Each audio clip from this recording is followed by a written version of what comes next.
मुतीउल मुबीनुल मुईनुल करीम व नहनु अला ज़ालिका लमिनश शाहिदीन व शाकिरीन वल्हम्दुलिल्लाहि रब्बिल आलमीन। या खुदा बहरे जनाबे मुस्तफ़ा इमदाद कुन, या रसूल अल्लाह अज़ बहरे खुदा इमदाद कुन, या शहीद करबला या दाफ़िए करबो बला, गुल रुखा शहज़ादे गुलबू क़बा इमदाद कुन।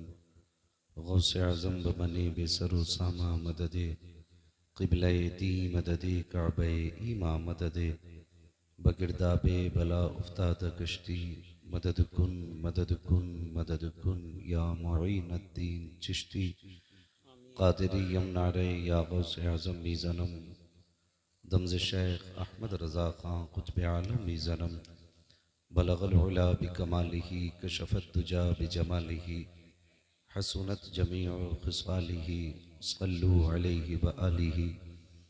करूँ तेरे नाम पे जाँ फ़िदा, न बस एक जाँ दो जहाँ फ़िदा, दो जहाँ से भी नहीं जी भरा, करूँ क्या किसी करोड़ों जहाँ नहीं।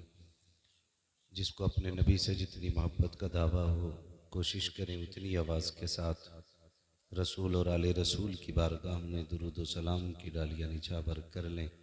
पढ़ें बावाज़ बुलंद अल्लाहुम्मा सल्ली अला सय्यिदिना व शफ़ीइना व नबिय्यिना व मौलाना मुहम्मदिन मअदनिल जूदि वल करम व आलिहि व अस्हाबिहि व बारिक व सल्लिम सलातन व सलामन अलैका या रसूल अल्लाह सल्लल्लाहु तआला अलैहि वसल्लम।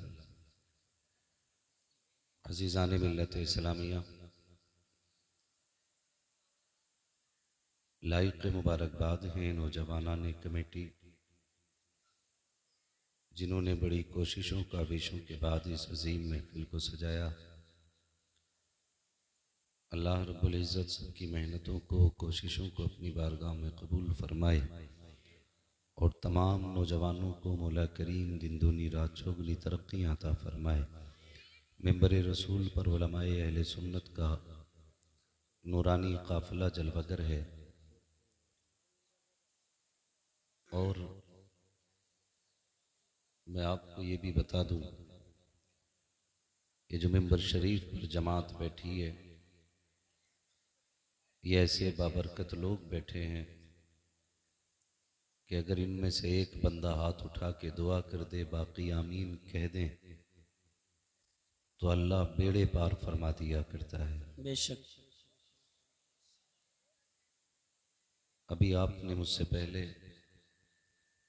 शायर अहले सुन्नत मद्दाह खैरुल अनाम भाई शान अरब साहब, इनसे बड़े अच्छे अंदाज में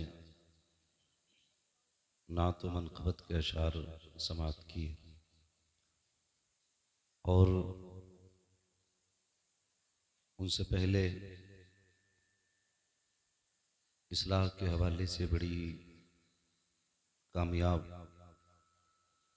व मुदल्लल मुफस्सल गुफ्तगू हज़रत अल्लामा मौलाना फैज़ान रज़ा साहिब क़िबला से समात फरमाई।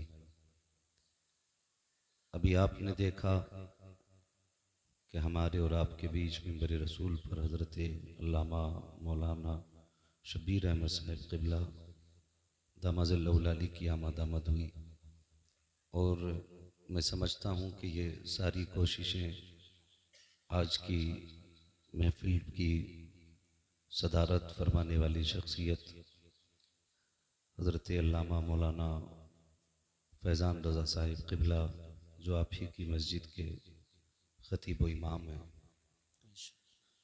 और सच ये है कि अगर इमाम मजबूत होता है तो फिर कौम खुद ब खुद मजबूत हो जाया करती है। बेशक। और मैं तो अक्सर मशवरा देता हूँ कि अच्छी तनख्वाह दे करके अच्छा ही इमाम रखा करें, इसलिए कि कौम का दारो मदार इमाम पर होता है। अगर इमाम मजबूत काबिल मुतहर्रिक होगा तो फिर कौम सोएगी नहीं, कौम जागती रहेगी। और इसी कौम को जगाने के लिए मेरे इमाम ने कहा था, सूना जंगल रात अंधेरी छाई पतली काली है, सोने वालों जागते रहियो चोरों की रखवाली है। हक है। आपसे इतनी गुजारिश है, हम हर एतबार से एक नंबर माल ख़रीदते हैं। अगर हमें मकान बनवाना होता है और पैसा हमारे पास है तो हम कहते हैं मौलाना ऐसा मिस्त्री बताओ कि जो एक नंबर का हो। तो मकान के लिए एक नंबर का मिस्त्री हमें तलाश करना पड़ता है ताकि कोई हमारे मकान में कमी न रह जाए। तो फिर इमाम भी एक नंबर का रखा करो ताकि हमारे ईमान में कोई कमी न रह जाए। बेशक ये हम सब की जिम्मेदारी है। यहाँ थोड़ी सी सुस्ती जो है ना हमारी कौम का बेड़ा गर्क कर देती है। बुरा ना मानिएगा, मेरा अपना एक मिजाज है, मैं आई ना हूँ दिखाऊंगा दाग चेहरे के, जिसे खराब लगे सामने से हट सामने से जाए। हट जाए। बेशक बस ये सारे उलमा मेरे सर के ताज हैं, इनकी दुआओं का सहारा लेकर के मैं सफ़र का आगाज़ कर चुका हूँ। आपसे सिर्फ इतनी सी मेरी गुजारिश है, जितनी देर भी गुफ्तगू सुने मोहब्बतों के साथ सुने। और मैं इस चीज़ का भी पाबंद नहीं हूँ कि अगर आपका जलसा 2 घंटे चलना चाहिए तो मुझे 2 ही घंटे बोलना चाहिए। मैं यहाँ शबीना पढ़ने खड़ा नहीं हुआ हूँ, मैं गुफ्तगू करने के लिए बैठा हूँ और मैं उतनी देर बात करूँगा जितनी देर आप सुनेंगे। मैं इस चीज़ का भी इंतज़ार नहीं करूँगा कि शान अरब साहब ने दावत दी है सदर साहब के हुक्म पे तो ये मेरा दामन खींचे और कहें टाइम हो गया अब माइक छोड़ दे।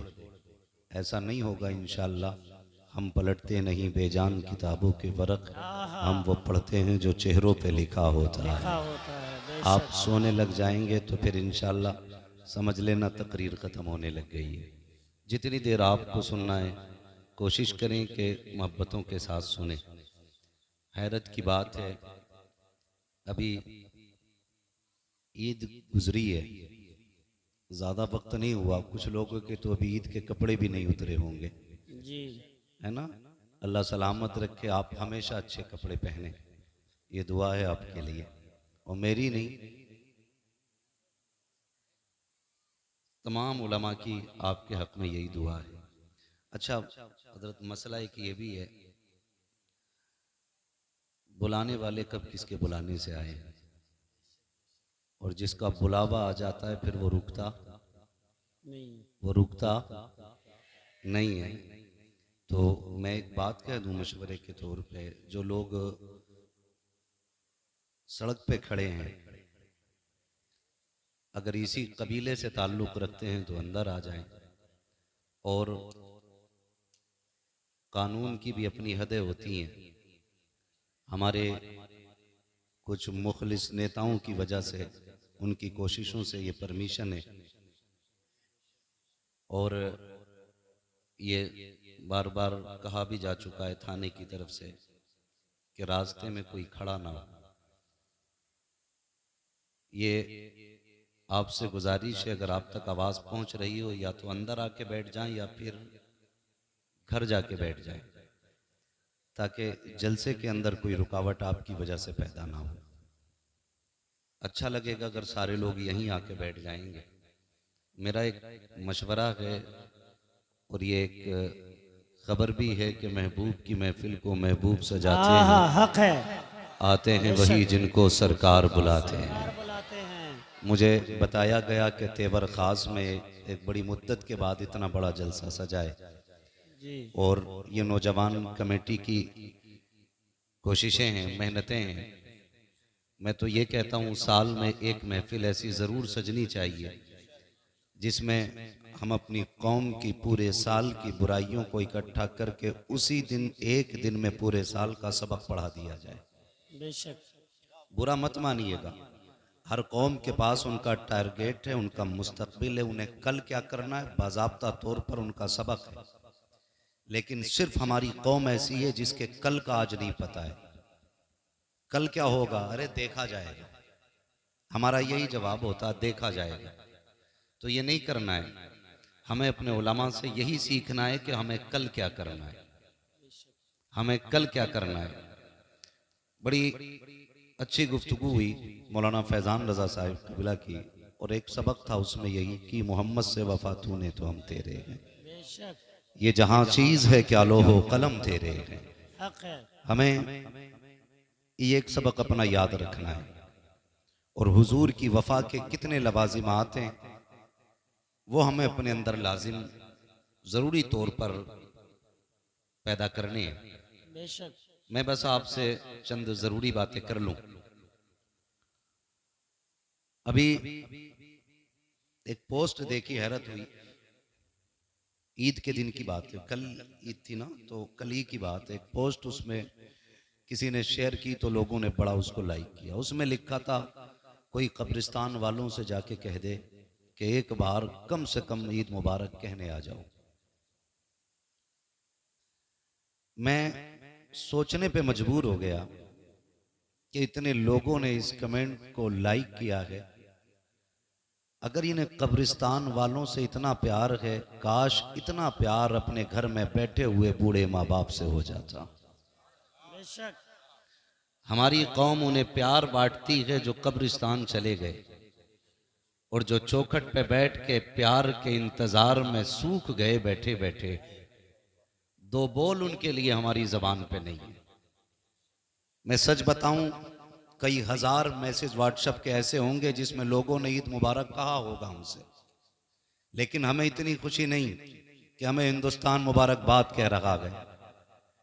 क्या कि अच्छा होता कि हजारों खबरें ऐसी मिलती कि बच्चों ने सुबह उठ के सबसे पहले अपने बाप को ईद मुबारक कहा होता। बेशक ये बड़ी तकलीफ की बात है, बड़ी तकलीफ की बात है। ईद गुजरी है, आप महसूस कर सकते हैं। मैं हाथ नहीं उठवाऊंगा, जलसे हों कि मस्जिदें हों, हम बिना सोचे समझे हाथ उठा देते हैं ताकि किसी में बेइज्जती ना हो जाए, कोई देखे नहीं। मैं ये नहीं पूछूंगा किसने अपने बाप से पहले ईद मिली थी, मैं ये नहीं कहूंगा किसने ईद मुबारक कहा है।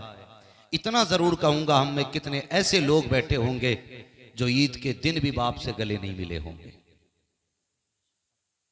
और होटलों पर रोडों पे जाके अपने यारों दोस्तों को तलाश करते होंगे, कहते होंगे कि कहां चला गया, अभी तुझसे ईद नहीं मिला हूं। ओ भाई, ये वो सीने हैं जो हर मोड़ पे साथ नहीं देते हैं।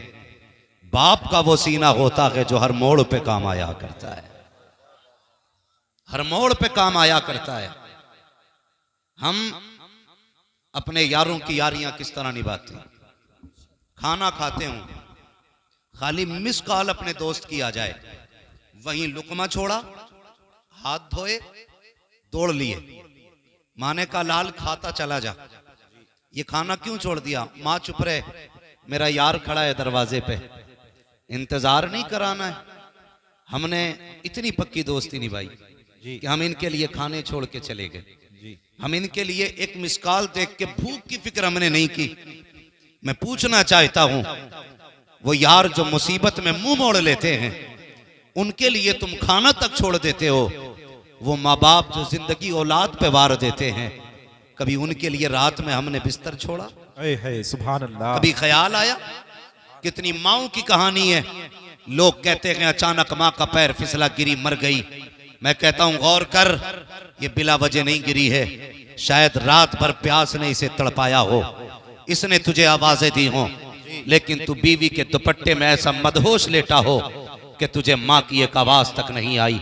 वो पानी पानी चिल्लाती रही और तुम माँ की बीवी के दुपट्टे में लिपट के लेटे रहे। माँ कमजोरी में प्यास बर्दाश्त न करके जब पानी पीने के लिए उठती है, उसके पैरों में वो ताकत नहीं है, उसके कदमों में वो जोर नहीं रहा है। अचानक पैर फिसला, गिरी।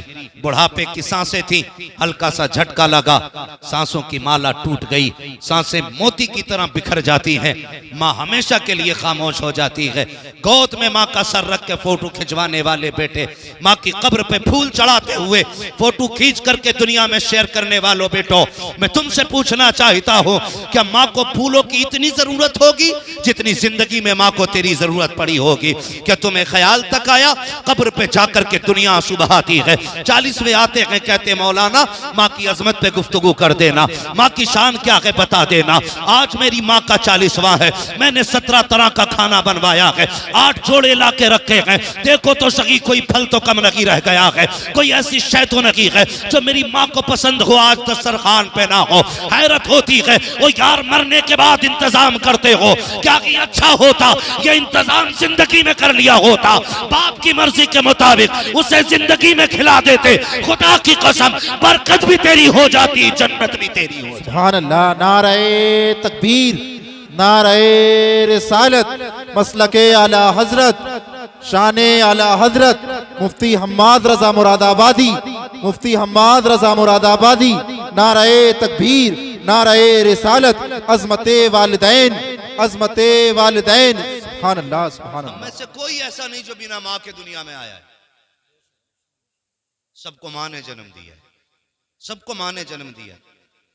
मैं उन लोगों की बात नहीं करता जो रात दिन घर में रहते हैं, लेकिन वो लोग मेरी बात की तायीद करेंगे जो परदेश में रहते हैं। गौर करना, माँ अगर 110 साल की भी हो जाए ना, उसे कम दिखता हो, कम सुनाई देता हो, लेकिन उसकी आंखें फिर भी बेटे का चेहरा ढूंढती हैं। माँ होती है। परदेश आप चले जाइए, बीवी कहती है कमाने गए हैं, कमाने गए हैं, आएंगे तो जरूरत का सामान लेके आएंगे, लेकिन माँ को जानते होंगे आप। माँ, बीवी कहती बड़ी याद आ रही है, आपका चेहरा देखना है, आपने वीडियो कॉल की, का सुकून हो गया। लेकिन माँ जब फोन पे बात करती है आपसे, पहली बात तो हमें फुर्सत ही नहीं माँ से बात करने की। इत्तेफाक से अगर माँ फोन पे बात करने लगे वीडियो कॉल पे, तो देख के कहती है मेरे लाल क्या बात, तबीयत तो ठीक है? कहते हो अम्मी हाँ ठीक है। कहा बड़ा कमजोर लग रहा है। वो बुढ़ापे में भी कहती है बेटे वक्त पे खाते रहना, तुम परदेश चले जाओ ना, उसे तुम्हारे खाने की फिक्र होती है। जी। कहते हैं कि काश कोई कब्रिस्तान वालों से कह दे कि आज आ जाएं हमें ईद मुबारक बात कहने के लिए। और भाई जो जिंदे हैं उनसे सुन लो जी। जो घर में बैठे हैं उनसे इंतजार करो, उनको जाके सलाम करो जी, उनकी जाके दुआएं लो। हम जो है ना आज खाली जज्बात की रो में बह जाते हैं, जज्बात की रो में। कोई एक कमेंट कर दे, सारे लाइक करते, कोई शेयर कर रहा है, बड़ी अच्छी बात लिखी है। ये बात खाली लिखने के लिए नहीं थी, ये बात तो अमल करने के लिए भी थी यार, अमल करने के लिए भी थी। अल्लाह आपको तौफीक देना, माँ बाप की इज्जत किया करो, इज्जत किया करो माँ बाप की। तो याद रखिएगा, हम बड़े बूढ़ों से सुनते आए हैं जैसी करनी वैसी भरनी। बोले नाराज हो गए, जैसी करनी वैसी वैसी भरनी है।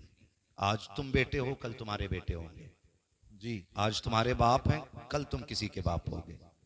जैसा आज तुम अपने माँ बाप के साथ करोगे, कल तुम्हारी औलाद तुम्हारे साथ वैसा ही करेगी, वैसा ही करेगी। हक बात। हम बेटे को सीने से लगा के सोते हैं, और बाप को लोग कहते हैं ना दो पोरुए सलाम तक नहीं कर सकते हम जी, दो पोरुए सलाम नहीं कर सकते। मस्जिद में आके कह दिया मौलाना 5 सीमेंट की बोरी मेरी तरफ से ऐलान कर दो, 50 बोरी मेरी तरफ से। मैं इसका इनकार नहीं करता, आप तामीरी काम करें, आपकी मर्जी है, अच्छी बात है, लेकिन तूने 5 सीमेंट की बोरियां तो लगा दी, 50 रुपए की दवा के इंतजार में बूढ़ा बाप क्या बात है। तुम्हें नहीं लगता है कि ये 50 बोरियों से ज्यादा, 5 बोरियों से ज्यादा सीमेंट की उसकी 50 रुपए की दवा थी? हक बात है, बेशक बेशक। नहीं लगता हमें ये? भाई उसकी कमर नहीं झुकती अगर उसने बेटों के लिए बोझ नहीं उठाया होता तो जी। उसकी कमर नहीं टूटती अगर उसने ओवर टाइम बेटे की शौक पूरे करने में ड्यूटियां ना की होती तो। उसे तो हमारे शौक ने बूढ़ा कर दिया जी, उसे हमारी जरूरतों ने बूढ़ा कर दिया, उसे हमारी फीस ने बूढ़ा कर दिया, उसे हमारी ड्रेस ने बूढ़ा कर दिया। बेशक बेशक। और आज ना जेब पे कलम लग गया या सर पे पगड़ी आ गई तो खुदा की कसम लोग ना, मुझे हैरत होती है, अजीब अजीब बात करते, कहते मैंने अपने पीर के हाथ छुए रुई जैसे थे। जी भाई जब 24 घंटे इसी में रहेगा रुई जैसे हो नहीं हाथ उसके। बिल्कुल बेशक बेशक। कह रहे वाह क्या मजे आ गए, ऐसा लग रहा था गुलाब के फूल छू लिए, हक बात है।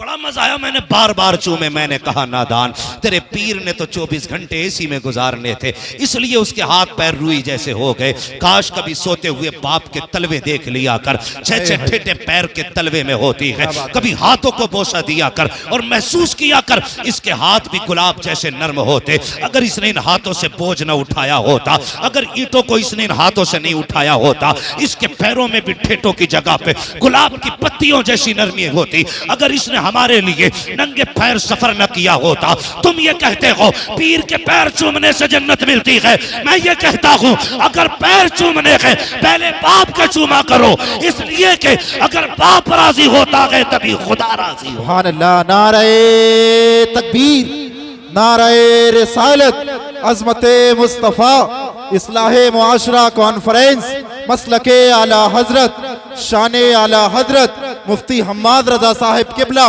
मुफ्ती हम्माद रजा साहिब किबला, नारे तकबीर।